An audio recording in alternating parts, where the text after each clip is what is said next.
Hoje, para a gente estudar um pouco a palavra, meditar um pouco na palavra.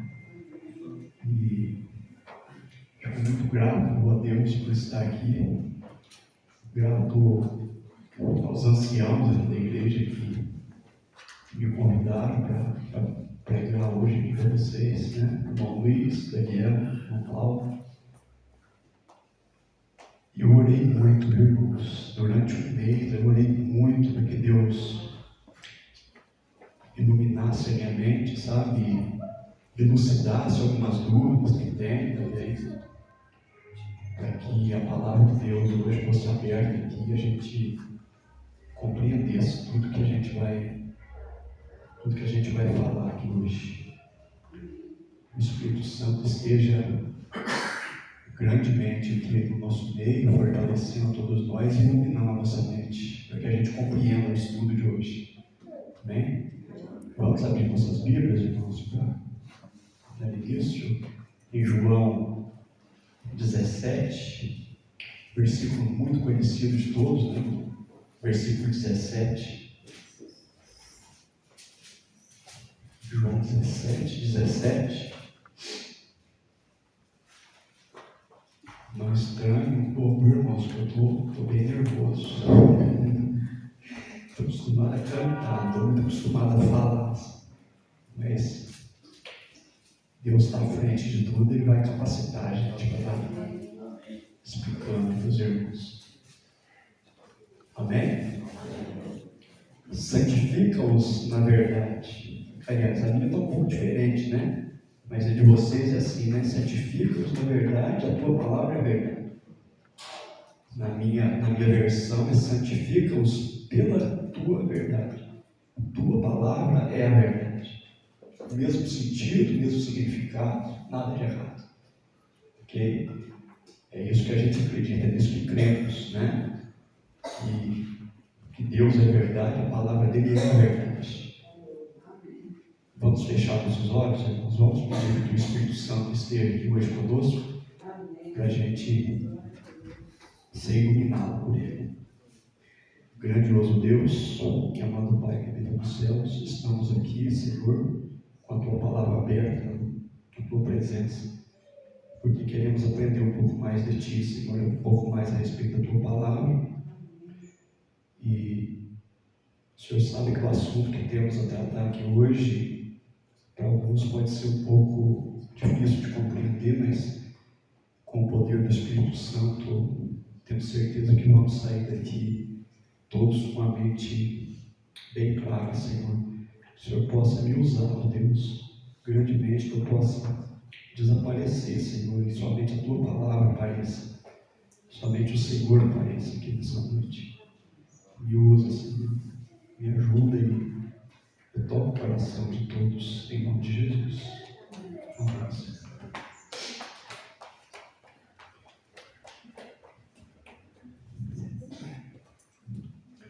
Hoje nós vamos falar um pouco, irmãos, a respeito da fidelidade da palavra de Deus.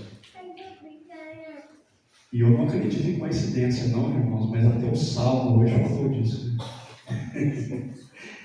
A palavra de Deus é fiel, irmãos. Não importa por quem seja lido, por quem seja pregado, a palavra de Deus ela tem poder e ela é clara, não deixa dúvidas. E não compete a nós interpretar a palavra de Deus, irmãos. A palavra de Deus ela já foi interpretada.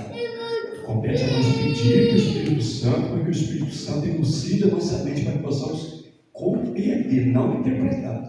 Se interpretarmos a Bíblia, a gente vai sair da linha. A Bíblia não foi feita para nós a interpretarmos.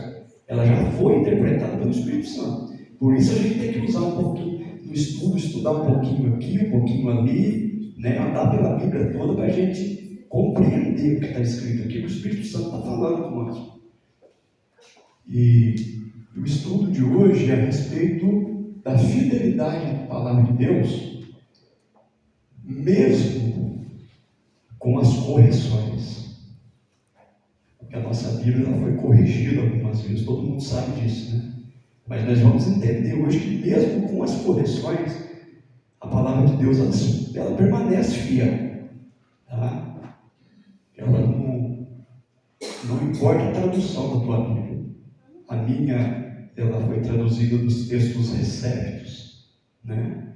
Dos textos que vieram lá da mão dos primeiros cristãos, lá, né? Veio dos apóstolos, depois pelos albigenses, né? Pelos valdenses, veio de lá. E depois, em 1844, encontraram no mosteiro lá na península do Sinai também o Códice Sinaítico, né?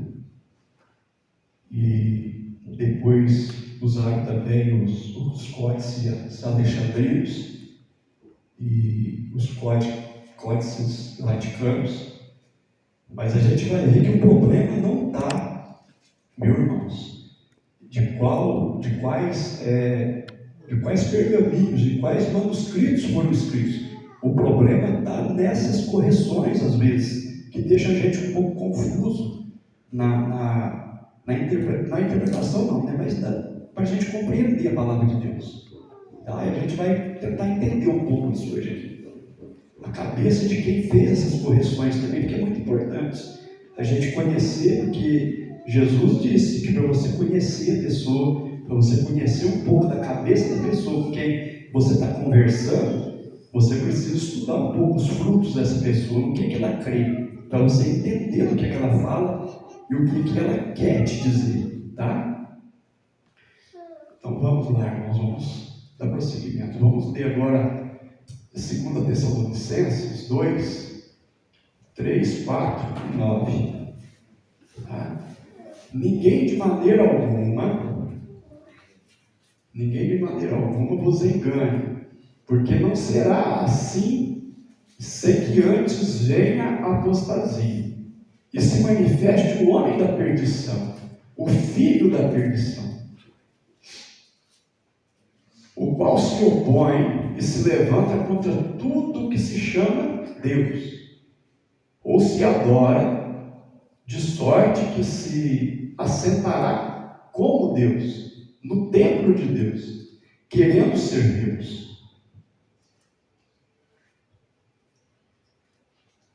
A esse cuja vinda é segundo a eficácia de quem? De Satanás. Com todo o poder, sinais e prodígios da mentira. É isso que Paulo nos diz, né? Que estava para levantar esse poder, esse homem, que era o homem da perdição, o homem segundo a eficácia de Satanás, e que esse homem ia enganar muita gente com seus poderes de persuasão, né? De mentiras, de falsidade. E Judas também fala um pouco a respeito. Porque se introduziram alguns que já antes estavam escritos para este mesmo juízo, homens ímpios, que convertem em dissolução e lascívia a graça de Deus, e negam a Deus, o único dominador e Senhor nosso, Jesus Cristo. Homens que vão se introduzir no meio do cristianismo, sim, mas naquele tempo era meio uma profecia, né? Já tinham homens assim lá, deturpando a palavra de Deus, deturpando tudo que Deus falava, tudo que Ele ensinava. Tudo que Ele ensinava, e já tinham esses homens lá naquele tempo. Mas que agora, né, esses 1260 anos de perseguição das duas testemunhas de Cristo, né, lá de Apocalipse 11, é esse poder que Paulo fala que se levantaria.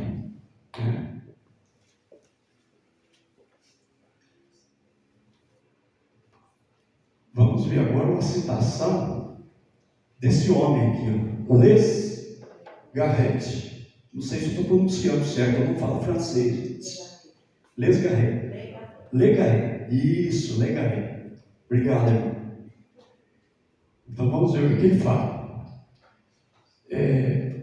Nós precisamos saber que muitas das nossas traduções são tomadas dos manuscritos antigos.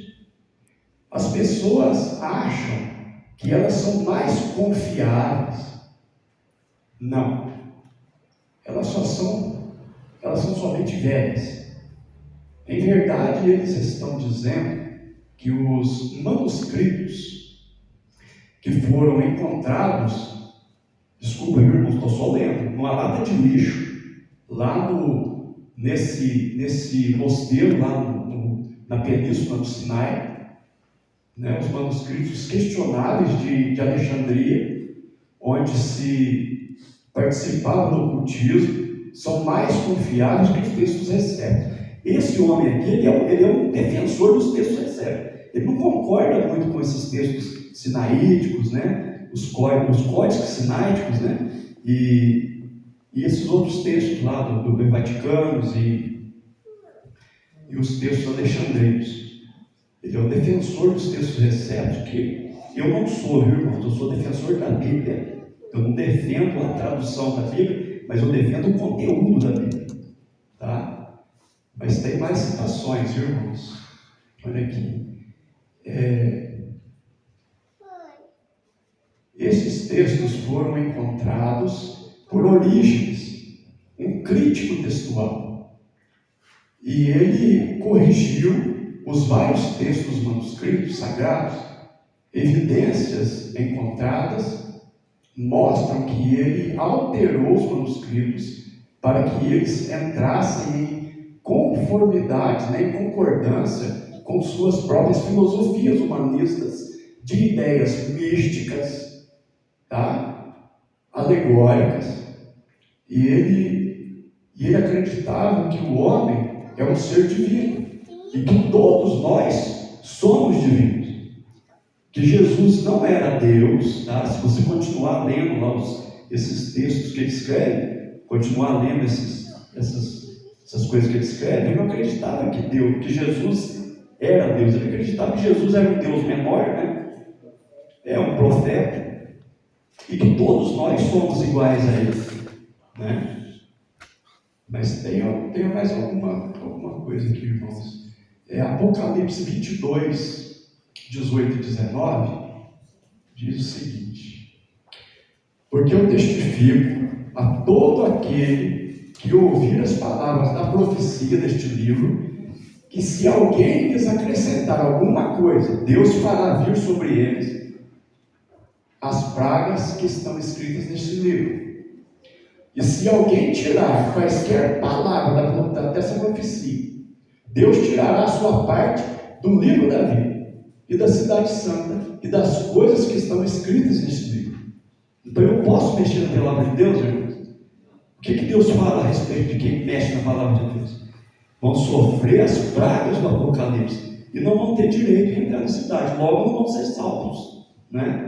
E vão ser condenados à morte eterna. E não é só quando eu tiro lá de dentro da Bíblia, não, viu, gente? O que ele quer dizer é que se eu ensinar contrário ao que a Bíblia fala eu também vou sofrer essa penalidade, tá?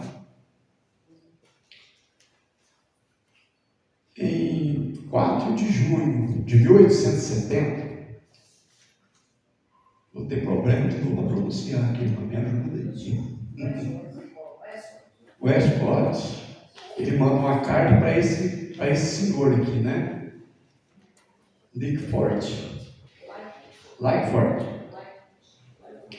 E a carta dele para esse senhor diz o seguinte, ó: não deveríamos realizar uma conferência antes da primeira reunião para as revisões? Ele está perguntando para esse senhor aqui, não perguntando para o outro. A gente não deveria fazer primeiro uma reunião bem séria, porque a gente tem que fazer essas revisões e a gente precisa combinar o que a gente vai fazer, certo? Porque esses foram os primeiros revisores da Bíblia, ok? Há muitos pontos sobre os quais é importante concordarmos. As regras, embora liberais, são vagas e a sua interpretação dependerá inicialmente de uma ação decidida. Quer dizer que eles achavam que algumas regras eram liberais, mas que tinham pontos ali, eles tinham que decidir o que fazer com essas regras, né? E aí, em 7 de junho de 1870, um pouco antes de começar as correções, que começaram em 1881, esse Hort, ele diz o seguinte: é totalmente impossível julgar o valor do que parecem ser adulterações insignificantes, lendo-as uma após outra. Tomadas em conjunto, elas muitas vezes têm implicações importantes, nas quais poucos pensariam a princípio. A diferença entre uma imagem, diz de Rafael, né? Vamos tirar Rafael. A diferença entre uma imagem e uma cópia dele, é composta por uma série de diferenças triviais. Resistimos com sucesso a ser alertados sobre terreno perigoso, onde as necessidades de revisão exigiam que não fossem evitados. Ele não se pode, não se pode duvidar o início de um novo período da história da igreja. Que eles acreditavam que isso ia mudar a história da igreja, e mudou, viu, irmãos? Mudou, e a gente vai entender por que mudou. Até agora, os irados opositores têm motivos para seu espanto, porque os opositores, as pessoas que não concordavam com essas revisões, porque a princípio era para ser somente uma revisão linguística da Bíblia, problemas na interpretação de quem traduziu, tá? E a princípio eram só esses os problemas da Bíblia, mas ali eles deixam claro que as intenções dele eram outras, né? A intenção não era só corrigir a linguagem da Bíblia, a intenção era mexer um pouco no sentido das coisas também, porque ele sabia que estava pisando em terreno perigoso, porque não se brinca com Deus, né? Não se brinca com a palavra de Deus. Essa citação, irmãos, está nesse livro aqui, ó. Life, né, que é vida. Life é vida, né, volume 1. Vocês podem anotar e depois vocês podem conferir lá, que tem mais coisa para ler. Não podia trazer tudo, que é muita coisa, não dá tempo. Mas vocês podem procurar. Sejam berianos, viu, irmãos? Não acreditem no que eu estou falando aqui, não. Pesquisem, vão à fonte. Vamos entender do que eu estou falando aqui. Aí, dia 7 de junho, eu voltei para trás, não, né? Hort. E aí ele continua, né? É totalmente... Não, estou na mesma. Não passei, eu voltei. Vamos lá. Pela única autoridade da crítica textual, esses homens ousaram rejeitar cerca de 40 versículos da palavra inspirada. 40 versículos da palavra inspirada, se você for em algumas traduções, você vai ver que estão faltando, mano. Estão faltando alguns versículos, tá? 40 versículos. Em algumas, na nossa não, mas em algumas, tá? Algumas versões americanas, de alguma igreja que nossos vizinhos, nossos aqui também tem esse problema, tá? Então vamos lá. A palavra inspirada. A profissão de fé batismal do eunuco, tá? Desapareceu de algumas citações aí, de algumas versões. E o anjo do tanque de Betesda desapareceu até nessa nossa versão atualizada, não tem mais, tá? Desapareceu. Mas o anjo lá do Getsemane, ele permanece até a próxima versão, porque está lá em colchetes, viu, irmãos? Tudo que você vê nessa versão atualizada, que está em colchetes, na próxima revisão, na próxima atualização, eles vão julgar aquilo e talvez aquilo suma. Vamos seguir, irmãos. O tempo é curto, a gente precisa entender tudo isso. As testemunhas celestiais, tá? Aqui, os últimos 12 versículos de Marcos são separados do resto do Evangelho, como se estivessem prontos para serem removidos, assim que Tim Burgo morreu, tá? Que era um dos opositores lá dessas interpretações, tá? Vamos ver. O relato da mulher pega em adultério é colocado entre colchetes, guardando a extinção. Muitas outras passagens têm marca colocada em margem, para mostrar que, como a árvore na floresta, elas serão em breve destinadas ao machado do crítico. Tá? Será que cessará por aí, irmãos? Tem novas atualizações aí, né? A gente vê que a agenda do Papa lá, vocês já ouviram, né? Qual que é a agenda do Papa? Uma nova atualização da Bíblia, que a Bíblia tem que ser reinterpretada. Que agora ele está falando nem de revisar, agora é interpretação mesmo, viu, irmãos? Com essas agendas das minorias aí que a gente conhece, essa agenda aí dos LGBTQI+, a agenda das feministas, né? A agenda dos negristas, né? Que falam que a Bíblia é racista, as feministas que dizem que a nossa Bíblia ela é racista, as feministas acham que ela é machista, e os nossos amigos aí, né, os homossexuais, que eles acham que a Bíblia é homofóbica, né? Mas se você for a fundo na Bíblia, você vai ver que não tem nada disso, né, irmãos? A gente que estuda, a gente conhece, a gente entende que não tem nada de homofóbico, de racismo na Bíblia. A proscrição e proibição da Bíblia da idade das trevas. Vocês lembram qual que é a idade das trevas? A irmã Curtinha lembra, né, irmão? 1260 anos, né, irmão? Irmã de perseguição aí com a palavra de Deus. Agora a gente vai começar a aprofundar, viu, irmãos? Por enquanto é só para a gente entender um pouquinho quem fez essa atualização. Alguns, né, dos que trabalharam nessas revisões, que primeiro começou com revisões, né, depois correções, atualizações. E a gente vai compreender o que fizeram com a palavra de Deus, tá? Mas o que é proscrição? Que é... Proscrição é quando você separa. Sim.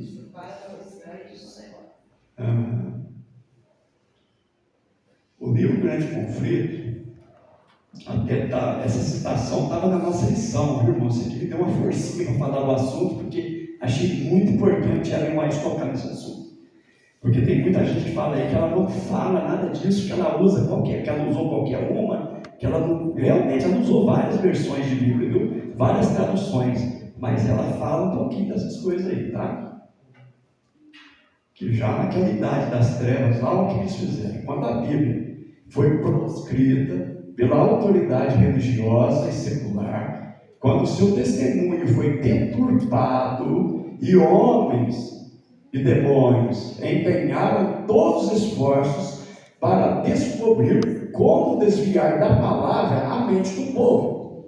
Quando os que ousavam proclamar suas sagradas verdades eram perseguidos, traídos, torturados, confinados em celas das masmorras, martirizados por sua fé ou obrigados a fugir para as montanhas, nas fortalezas das montanhas e para as grutas, cavernas da terra, né? Foi então que as fiéis testemunhas profetizaram vestidas de pano de saco, que está descrito lá em Apocalipse 11.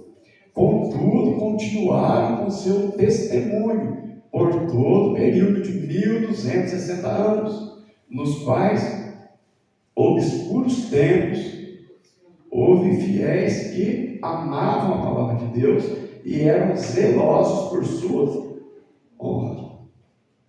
Homens fiéis que foram perseguidos por honrar e defender a palavra de Deus. Foram confinados em masmorras, tiveram que fugir das montanhas, se esconder nas cavernas, porque a perseguição ali era horrível, irmãos. Faziam filas e filas ali de estátuas, de fogueiras armadas ali, incendiavam aqueles corpos ali, o pessoal, os nossos irmãos ali eram queimados vivos, né? Para proteger a palavra de Deus, para proteger a fé que eles professavam naquele tempo, tá? Isso está escrito lá na página 227, 228 do livro O Grande Conflito. O que significa proscrição? Né? Eu fiz a pergunta um pouco adiantada, né, irmãos? Vamos ver o que significa? É isso que é. Não é errado, não, né? Martinho Lutero, irmãos, tem uma citação de Martinho Lutero que fala, até está no Grande Conflito também, né? Que ele fala que ele estava caminhando pelo mosteiro e ele foi para as masmorras lá do mosteiro. E ele ficou muito surpreso quando ele encontrou uma Bíblia nessa situação, né? Dentro do calabouço lá do mosteiro. Uma Bíblia totalmente acorrentada lá no mosteiro.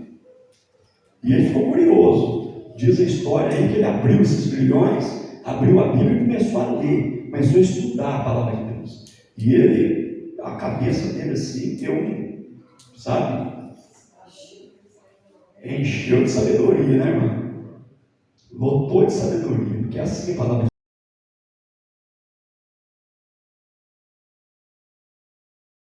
Deus. Tá? A gente tem que fazer essa ressalva. São menos versos, mas capítulos inteiros foram retirados de lá.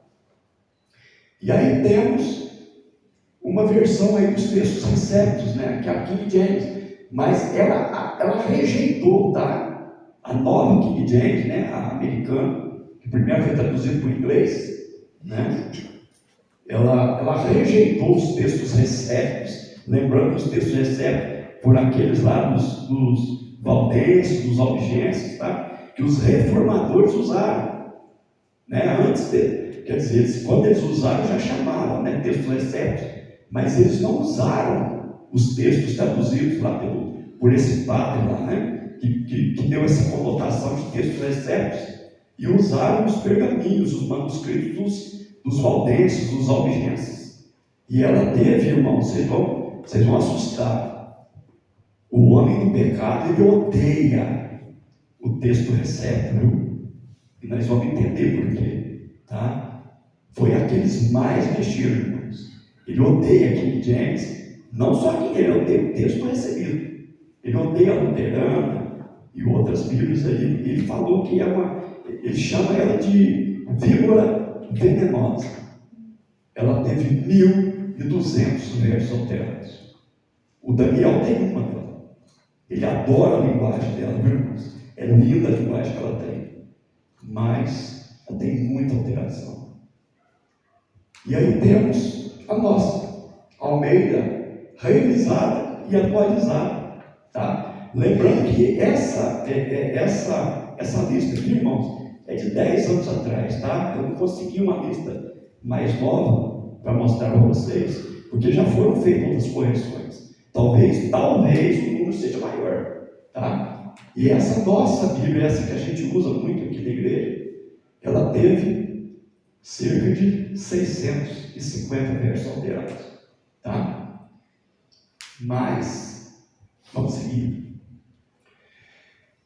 Vamos tentar entender um pouco. E aí vocês vão notar que algumas partes eu vou usar a King James, e outras partes eu vou usar uma Bíblia pequenininha que eu tenho ali. Eu devo ter ela já há uns 30 anos, irmãos. Só comigo, ela já era bem usada, bem surrada quando ela veio para minha mão, que era uma Bíblia da minha sogra. E ela é Almeida, corrigida e revisada, tá? E a gente vai usar ela para vocês verem que o problema não foi a tradução da Bíblia, sim a correção da Bíblia, tá? Eu quero que vocês acompanhem aí, quem tiver as Bíblias aí, a Almeida, revista atualizada, acompanhe para vocês conseguirem entender quais foram as alterações, tá? Para a gente entender por que também foram feitas, tá? Vamos lá. Houve ainda, embora, outra peleja contra os filisteus. E Elamã, filho de Joael Legim, o belemita, né, ele feriu Golias, o geteu cuja lança tinha a haste como eixo de tecelão. Ué, como assim, irmão? Então ele, esse rapaz que matou Golias, foi ele que matou?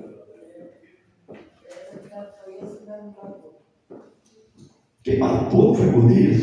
Por que a Bíblia está falando que foi esse rapaz aqui, esse tal de Elanã? Davi matou Golias, né?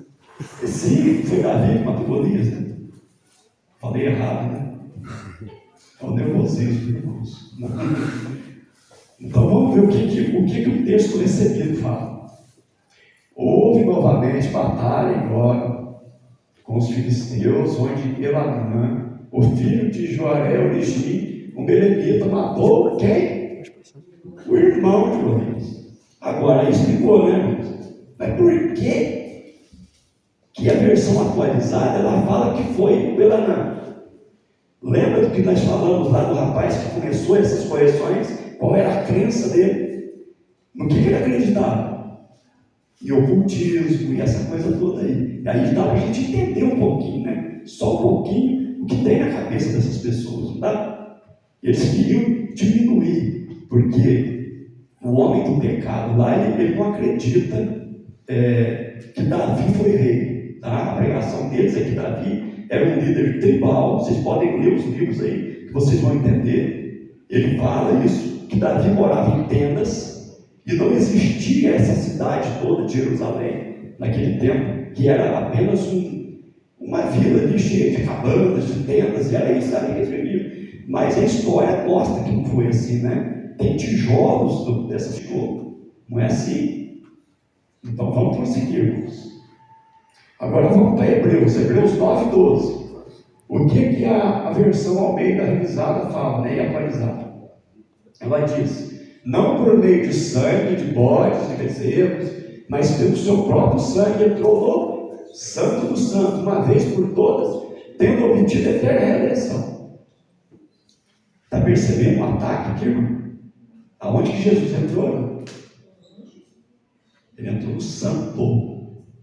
Porque logo que ele subiu para o céu, ele não foi direto para o Santíssimo. Nós que estudamos essa doutrina do santuário, e isso aqui é um ataque direto ao povo remanescente, que traz essa verdade, não é?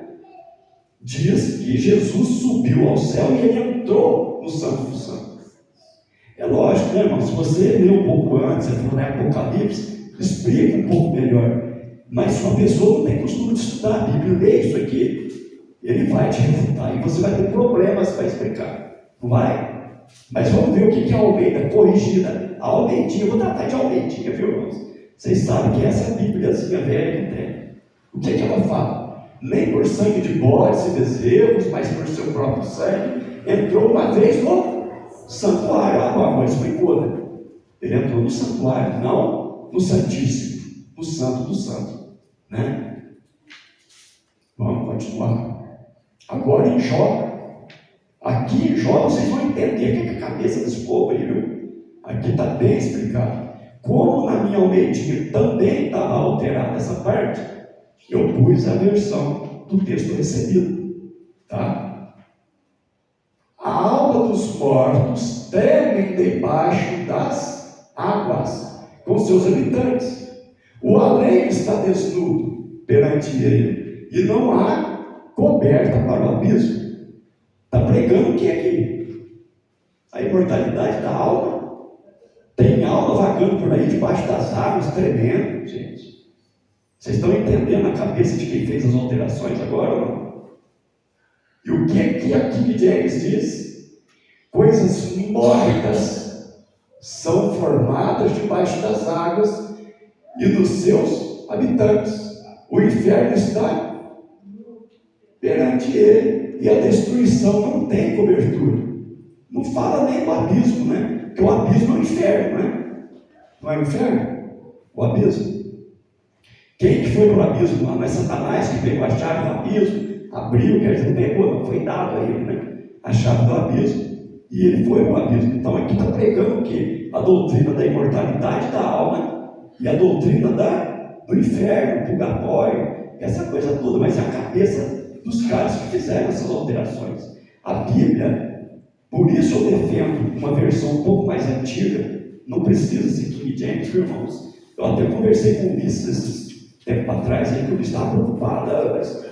Mas não preocupa não, irmão. Não é para rasgar a Bíblia, sair queimando a Bíblia por aí não. Não estou pregando nada disso não. tenta procurar uma Bíblia mais antiga um pouco, uma versão menos revisada, menos corrigida, e aí você usa as duas. Tem a linguagem que você gosta, para você ler e você saber onde os versículos estão um pouco alterados, e você usa essa versão mais antiga para você explicar para as pessoas essas alterações.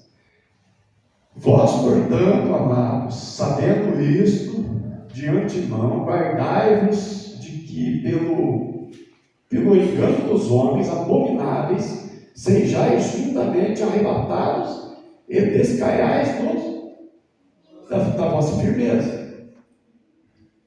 Tá?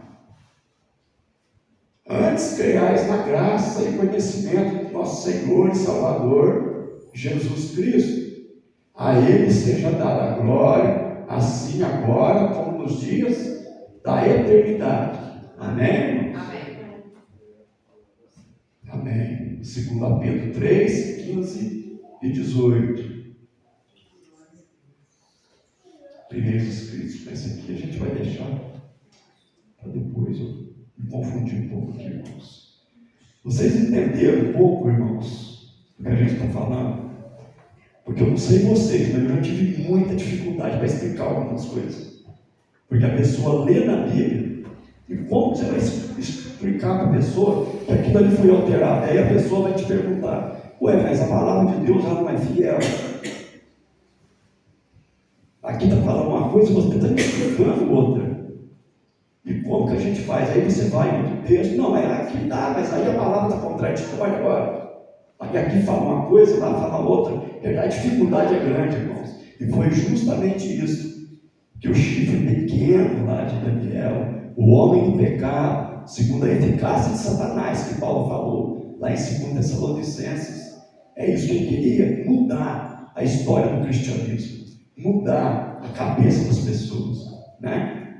E é isso que ele quis fazer, e é o que ele está fazendo hoje com as pessoas, né? Então vamos finalizar, vamos cantar o hino agora, que o tempo nosso está esgotado, né? O assunto é bom, tinha muito mais material, né, irmãos? Mais citações dessas pessoas que fizeram essas alterações, citações bem importantes, mas que hoje a gente não pode trazer, mas todo dia, quem sabe, né? A gente pode estudar um pouco mais. Muito bom, meu irmão. Obrigado. Vamos cantar, gente? Não seria dia, tarde, sábado, tarde? Sim, a gente pode reunir aqui, fazer um apanhado de tudo isso aí, a gente vai compreender bem melhor as coisas, né?